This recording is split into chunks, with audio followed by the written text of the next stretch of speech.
Anonymous. Retailer. Retailer. Anonymous. Retailer. Retailer. Hello, anonymous retailers. I'm Jason from anonymousretailer.com. We are 6 months into 2026. That's how long the American consumer has been absorbing higher prices, rising uncertainty, and a constant stream of headlines telling them to be cautious. And they kept showing up. They didn't spend the same way. They didn't buy the same way, but they kept showing up. Which brings us back to the same question we've been asking all year. Has your store been worth the trip? When we started this year, we built these quarterly outlooks around the simple question. Is it worth the trip? Q1 was about a customer becoming more selective. Q2 was about an operating environment becoming less forgiving. Now we arrive in Q3. This isn't a new story, it's the next chapter. Today, I want to answer 3 questions. How did we get here? Who is the customer walking into our stores right now? And what decisions actually matter between now and Labor Day? Let's start by looking backward, not to relive the first half, but to understand how it produced the customer standing in front of us today. Here's how we got here. January didn't look particularly unusual. The foundation underneath that optimism had already begun to shift. By January, retailers had already spent months absorbing higher landed costs from the tariff environment. The consumer had already been living with elevated prices. The adjustment wasn't beginning, it was becoming permanent. When we recorded the Q1 outlook, I called it a precision quarter instead of a volume quarter. I said the consumer wasn't disappearing, they were becoming more selective. Looking back now, that read was accurate.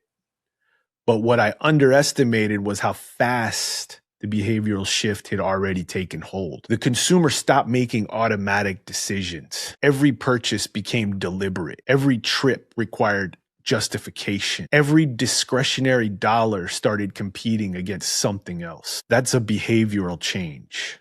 And behavioral changes last much longer than economic cycles. Inflation eventually comes down. Interest rates eventually change. Consumer behavior has a way of sticking around. Once somebody spends 6 months learning to compare prices, delay purchases, and ask themselves whether something is worth buying, that doesn't disappear because next month's CPI report comes in a little lighter. It becomes the new normal. That was the real story of Q1. Not weaker demand, a different decision-making process. There was something else Q1 reminded us of. The fog of Q4. Holiday sales are strong. Traffic is high. The register is ringing. And somewhere during all that momentum, it's easy to convince yourself the pace you're operating at is permanent. It never is. January has a way of removing that illusion. The businesses that struggled most in Q1 weren't necessarily bad retailers. Many of them simply allowed the momentum of Q4 to influence decisions that should have been made with a much calmer perspective. That lesson matters because it doesn't just explain Q1, it explains every buying decision we're making heading into the second half of this year. Then came Q2. If Q1 was about behavioral change, Q2 became about environmental change.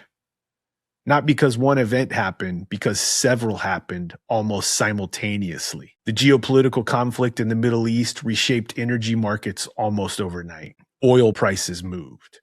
Gas crossed $4 a gallon. Freight markets immediately began repricing risk. Container rates climbed. All at the exact same time inflation reversed direction.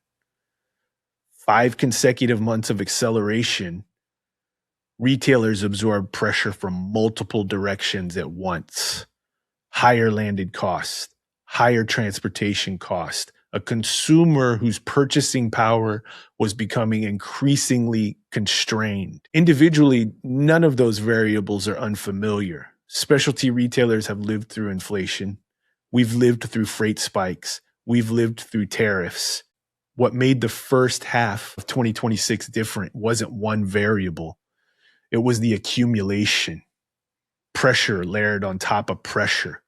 Every month asked retailers to adjust to something new before they had fully adapted to the last thing. And yet, through all of it, the consumer kept showing up.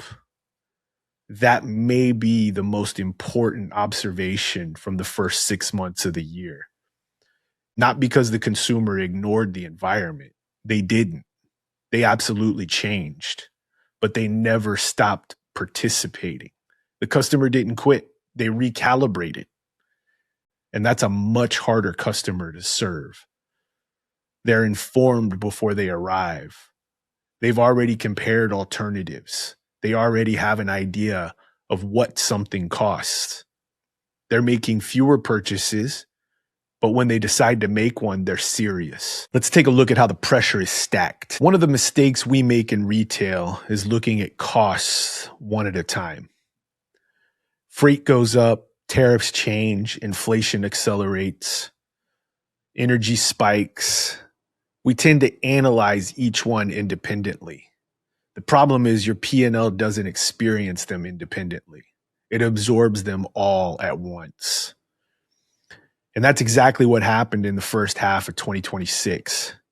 Pressure stacking on top of pressure. Each layer made the next one more difficult to absorb. And eventually, those costs found their way to exactly one place: your floor. Let's take a look at these CPI increases for the year. January, we came in 2.4% over the previous year.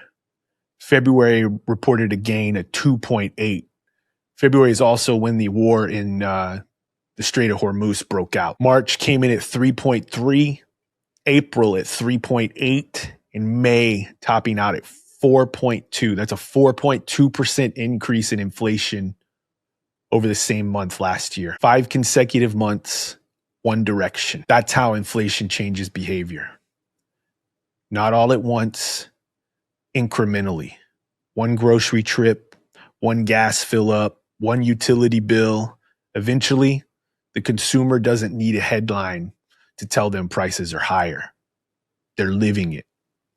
And once they start living it, they start adjusting. Not because an economist told them to, because their checking account told them to. The consumer didn't become fearful. They became disciplined. Fear causes people to stop spending. Discipline changes how they spend. That's exactly what we've been watching. One other number deserves attention. Gasoline up more than 28% year over year. Gas is unique. It's the most visible price in the American economy. Nobody checks the price of toothpaste every week. Everybody checks the price of gasoline. When gas moves, the consumer feels poorer before they've even looked at the rest of their budget. That's why it matters to retailers. Not because you sell gasoline, because it influences how your customer feels before they've ever walked in front of your door. There's another chart I want you to see, and I think this one matters even more. Container rates, China to the US West Coast. Before the conflict, containers were roughly $1,880 per container. Within weeks of February 28th, that became $2,430 per container. Today, we're sitting above $5,741. Think about that for a second. Nothing inside the container changed. The jacket didn't change. The running shoes didn't change. The cost to move it changed. And every one of those dollars has to go somewhere. Sometimes the vendor absorbs it. Sometimes the retailer absorbs it. Usually it's shared. There's another statistic on this sheet. 1 in every 3 containers moving around the world today is moving back empty. Ships aren't transporting products. They're repositioning equipment. That's inefficiency. And inefficiency always costs somebody money. That's why I titled the chart, "The Cost Before It Hits Your Floor." Because by the time you're debating retail price, the biggest decisions have already happened. The freight was booked. The tariff was applied. The purchase order was written. The inventory was committed. Everything after that is damage control. One more variable worth naming, tariffs. Here's the simplest version I can give you. The legal framework changed. The cost structure didn't. There have been court decisions, policy announcements, new deadlines. The American Apparel and Footwear Association reports tariff rates on footwear and apparel runs over 5 times higher than on all other U.S. imports. The Footwear Distributors and Retailers of America is projecting retail price increases of 30 to 50% on imported footwear, depending on origin and category. Section 122 expires July 24th. Whatever replaces it is being built right now. Prices moved with cost, that's established. The consumer absorbed those increases and arrived at a 74-year sentiment low. The operator absorbed them and arrived at the most pessimistic business segment in the country, per the National Federation of Independent Business. As for the Strait of Hormuz, an MOU was signed at Versailles on June 17th, a framework to negotiate, not a final agreement. Technical talks are underway. Mines are still in the water. About 40 ships are transiting daily against a pre-war average of 110. The 60-day negotiating clock runs through mid-August. That's directly through back to school. Gas prices are falling heading into July 4th. That's real, but rockets go up fast and feathers come down slow. The consumer who changed their behavior at $4.49 doesn't snap back the moment the gas price moves. Progress has been made. The negotiation is underway. We're going to watch how this plays out. Let's take a look at the consumer we have today. So with all of this as the backdrop, who's the customer that's walking in our store today? I think one of the biggest mistakes retailers make is believing they're still selling to the customer they had a year ago. They're not. That customer has evolved. The customer standing in your store today has already done most of the shopping journey before they arrived. They've searched, compared, read reviews, watched videos, asked AI. By the time they arrive, they're no longer deciding whether to buy. They're deciding where to buy. Stores used to be discovery. Today, they're confirmation. The decision started somewhere else. The store is where it gets validated or abandoned. That's why worth the trip has become bigger than a marketing phrase. It's become the operating question. Now let's talk about the other side of the story. Because if you spend enough time watching financial television or scrolling through headlines, it's easy to believe the American consumer has disappeared. The data tells a different story. And the correct parallel is COVID. March and April 2020, the worst 2-month collapse in recorded retail history. Down 8.7%, then down 16.4%.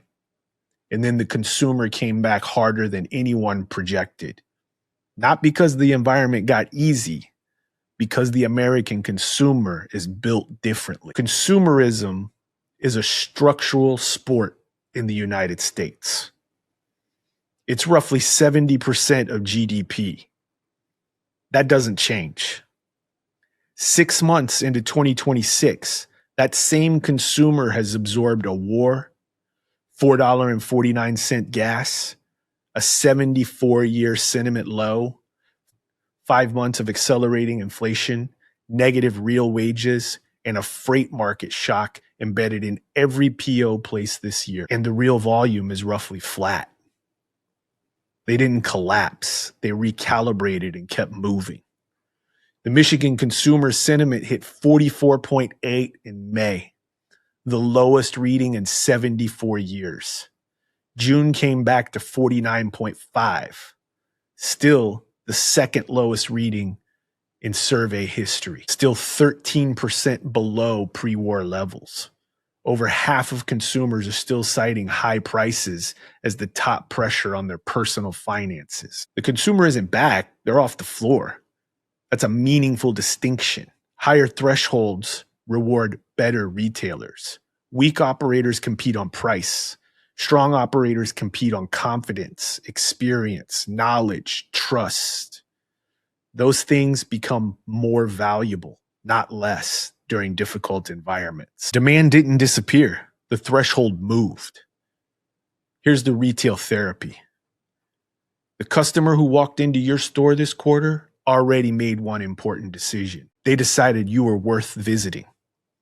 Don't waste that decision. Train your staff to confirm what the customer already believes. Know the product. Know the alternatives. Know why yours is different. The transaction isn't about convincing somebody to buy. It's confirming they came to the right place. Let's check in on how Q2 played out. Q2 handed us 5 demand events, 5 chances for your floor to tell you the truth. Easter, Mother's Day, Memorial Day, graduations, and Father's Day. We tend to remember Q2 by revenue. The better retailers will remember it by signals.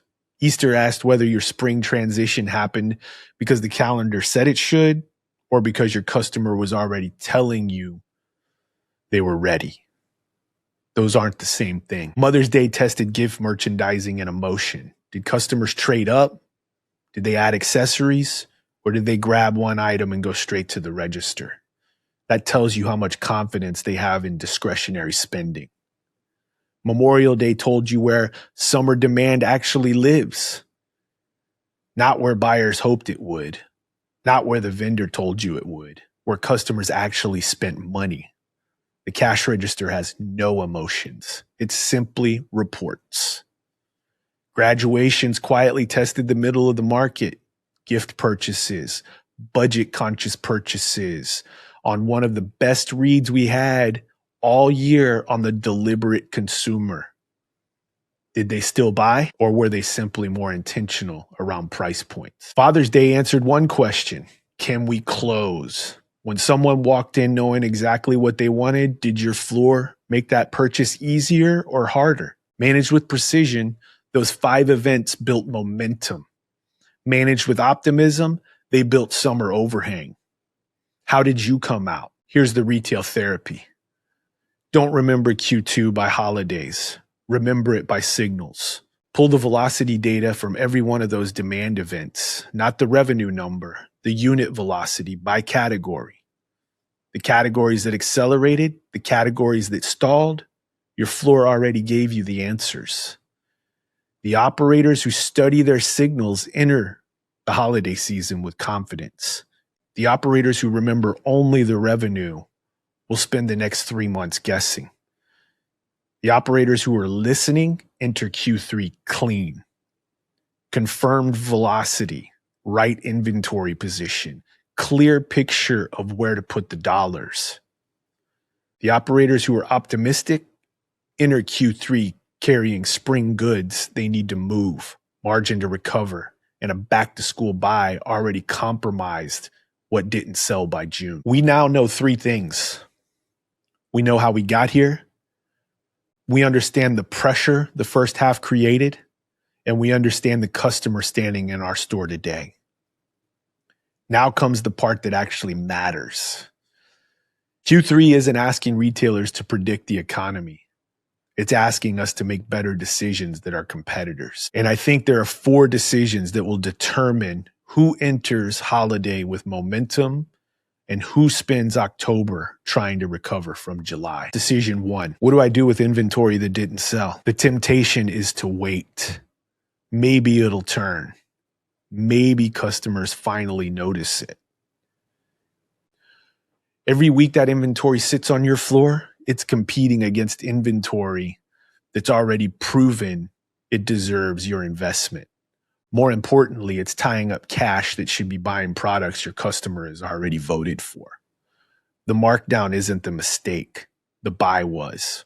Markdowns simply reveal buying decisions that didn't work. The faster we acknowledge that, the faster we move forward. Here's the retail therapy. Let velocity create opportunity, not optimism. Clearance isn't a Q3 problem. It's a Q1 and Q2 buying decision showing up late. You didn't fail at a markdown. You failed at the buy, betting on depth before sell-through earned it. Convert stale inventory back into cash. Cash can go back to work. Dead inventory can't. The real fix is buying lighter next time and letting velocity tell you when to go deeper. Decision 2. Where does my customer actually want to transact? We build assortments around where we hope customers will spend instead of where they've already shown us they're comfortable spending. 15 months of elevated prices have recalibrated where your customer transacts. Retail prices moved with costs. That's established. The question now is whether the customer landed with those new retail prices. Apparel prices at the register are up 4.2% year over year. The consumer absorbed that, but they've also adjusted. Fewer units, tighter decisions about where their dollar goes. Your average selling price isn't simply measuring transactions. It's measuring customer comfort. It's telling you exactly where your customer is comfortable opening their wallet. Your customer has already voted. Read the election results. Here's the retail therapy. Pull your ASP data from last back to school. Where did your customer transact? That's your volume zone. Not what you wish it was. Buy to that number. Let velocity create opportunity, not optimism. Buy light, buy to proven zones. Let sell-through tell you where to go deeper. The floor already knows where your customer wants to do business. Your buy should confirm it. Decision 3, back to school as the holiday canary. Back to school is the most important Q3 demand event. But in 2026, it's doing something else. It's the first real read on who your holiday customer is going to be. 70% plan to shop in store, down from 79% last year. A 9-point drop in a single season. 73% will use AI during the search process. The customer showing up in your store for back to school is already researched, compared, and filtered. They're not here to browse. They're here to confirm. That's exactly who walks through your door in November for holiday season. How they shop back to school is how they'll shop holiday. Read it right, and you know your holiday customer before the season starts. Here's the retail therapy. Before summer ends, pull your back to school data and your holiday data from last year by category, unit, velocity, and ASP, not just revenue. Line the two seasons up. Where did your customer transact? What did they cut? In store or online? That data is your holiday blueprint. You'll have a close-in last look at a high-volume selling area lined up against last year's selling data and compare the strength between the two. The operators who read it now won't be guessing in October. Decision 4. How much do I commit to the holiday pipeline? Consumer sentiment is historically low. The macro is uncertain. The instinct is to wait. Wait feels safe. Sometimes it's the most expensive decision you'll make all year. The holiday import window is June through August. It's open right now, and it closes whether you're ready or not. June saw retail imports surge up 14.3% year over year. July and August are forecasted down 8% or more versus the 2024 front load peak. Fewer units scheduled to arrive for holiday. The operator who committed the right amount of goods on their holiday orders is in a different position than the one who waited. Here's the retail therapy. Your holiday open to buy decision is being made right now, whether you're making it consciously or not. Look at what your velocity data is telling you. If the turns support it, commit the capital. If they don't. Make that call from your floor, not from a sentiment index, not from a headline, not from a negotiation happening in Doha. Let's take a look ahead. The calendar is about to start working in our favor again. 4th of July, patriotic, high frequency, proximity driven. Gas prices are falling heading into this weekend. Local wins this one. Summer travel season. Airline fares are up 20.7% year over year. Consumers trading down to shorter, closer trips. If your market is near a regional travel destination, this is your moment. Back to school. The floor is being set right now. Maybe it's already out. Labor Day, the close of summer, the last read before the holiday narrative locks. What's on your floor and what's moving tells you everything about where Q4 is headed. Every one of these demand events is a preview. Pay attention. The consumer returning to stores in 2026 is not the post-COVID consumer. They already know what they want, what it should cost, and what the alternatives are. They're not there to decide. They're there to confirm or walk. Every visit is an audition. The open questions Q3 has to answer. Does the straight negotiation produce results before Labor Day? Does the gas price pullback hold? Does Section 122 get extended past July 24th, replaced or expire cleanly? Does the sentiment bounce continue into back to school? We're watching. The first half of the year gave us information. Q3 asked us to do something with it. Operate at the pace the market is actually giving you. Let velocity create opportunity, not optimism. Trust your floor. Trust the signals. Buying set the table. Did you buy right? Right categories? Right ASP alignment? Right timing? Or did you buy what you loved? Marketing made the case. Did you give the customer a specific reason to make the drive or ask them to gamble their trip tax on hope? Selling closed it. When they got there, did your floor deliver? Did your people close with conviction or did they leave with nothing and not come back? The environment is moving. Gas prices are falling. An MOU has been signed. Technical talks are underway in Doha as we record this. The mines are still in the water. The freight market is still pricing a war premium into every container. We're watching how all this plays out. What we know right now is what your floor is telling you. Start there. The American consumer is durable. They absorbed a war, $4.49 gas, a 74-year sentiment low, 5 months of accelerating inflation, negative real wages, a freight market shock embedded in every PO. They made the trip, all of that, every data point, every headwind, every number in this episode. That's what it costs to get them in your door. Are you worth the trip? Demand didn't disappear. The threshold moved. I'll see everybody on the next quarter. AnonymousRetailer.com